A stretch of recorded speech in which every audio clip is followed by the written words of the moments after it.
25 বছৰত ভৰি দিছে সোণচালি বিলপাৰ উন্নয়ন সমিতি। সেয়েহে সোণচালি বিলপাৰ উন্নয়ন সমিতিৰ ৰূপালী জয়ন্তী বৰ্ষ আৰম্ভ। অসমীয়াৰ হিয়াৰামঠি জুবিন গাৰ্গক শ্ৰদ্ধাঞ্জলি জ্ঞাপন কৰাৰ লগতে মায়াবলী ৰাতিৰ বুকুত গীত গাই ৰূপালী জয়ন্তী বৰ্ষৰ কাৰ্যসূচী শুভাৰম্ভ কৰা হয়। বিলপাৰ উন্নয়ন সমিতিৰ ৰূপালী জয়ন্তী বৰ্ষ সমাৰোহৰ আজি দ্বিতীয় দিনা পুৱা পতাকা উত্তোলন কৰে সমিতিৰ সভাপতি ভূপেন্দ্ৰ বৰ্মনে। পতাকা উত্তোলনৰ পিছতে এক বনাই থোৱা সাংস্কৃতিক শোভাযাত্ৰা উলিওৱা হয়। বিলপাৰ নদীপাৰ কাঞ্চননগৰ হৈ শোভাযাত্ৰা পুনৰ বিলপাৰ উন্নয়ন সমিতিৰ কাৰ্যালয় প্ৰাংগণলৈ ঘূৰি আহে।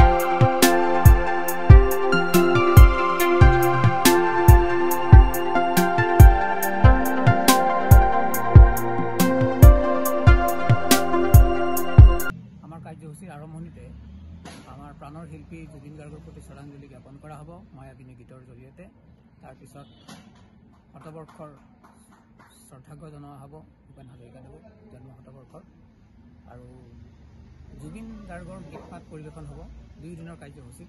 আমাৰ সৰু সৰু কণ শিশুসকলেও পৰিৱেশন কৰিব, মহিলাসকলেও পৰিৱেশন কৰিব। আৰু আমাৰ শোভাযাত্ৰাত আমি অসমৰ বিভিন্ন ঠাইৰ পৰা ইয়াতে বসবাস কৰিছোঁ। এতিয়া বহুমাত্ৰিক সমাজ এখন গঢ় লৈ উঠিছে। আমাৰ প্ৰায় 25 বছৰ হ'ল 2000 চনৰ পৰা আমাৰ সোণচালি বিলপাৰ উন্নয়ন সমিতিৰ 25 বছৰীয়া ৰূপালী জয়ন্তী বৰ্ষ সমাৰোহ 3 দিনীয়া কাৰ্যসূচী অনুষ্ঠিত হৈছে। 23 তাৰিখে ইতিমধ্যে কাৰ্যসূচী হৈ গৈছে। আজি মহিলাসকলৰ এটা সাংস্কৃতিক শোভাযাত্ৰা আছিল।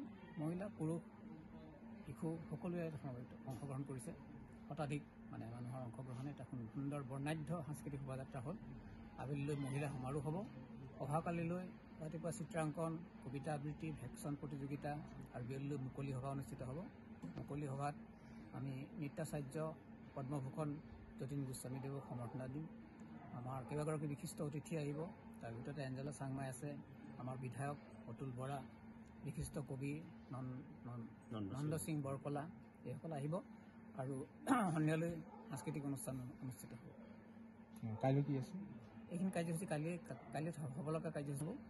গীত নাট বিভাগৰ 20জনীয়া এটা শিল্পী দল আহিব, আমাৰ স্থানীয় শিল্পীসকলে পৰিৱেশন কৰিব। আৰু তাৰ আগতে আমাৰ মহিলা সমাৰোহ, অৰ্থাৎ আমাৰ মহিলা যিখন কমিটি আছে, কমিটিখনৰ পুনৰ্গঠন হ'ব, বাৰ্ষিক সভা। আৰু ইয়াৰ আগতে 23 তাৰিখে মহিলাৰ মাৰাথান দৌৰ প্ৰতিযোগিতা এটা অনুষ্ঠিত হৈছিল। তাৰপিছত শিশুসকলৰ মাজত খেল ধেমালি প্ৰতিযোগিতা। প্ৰথম দিনৰ কাৰ্যসূচীটো সুন্দৰভাৱে হৈ গ'ল। আজি দ্বিতীয় দিনা আৰু অহাকালিলৈ আমাৰ তৃতীয় আৰু অন্তিম দিনা কাৰ্যসূচী লোৱা হৈছে।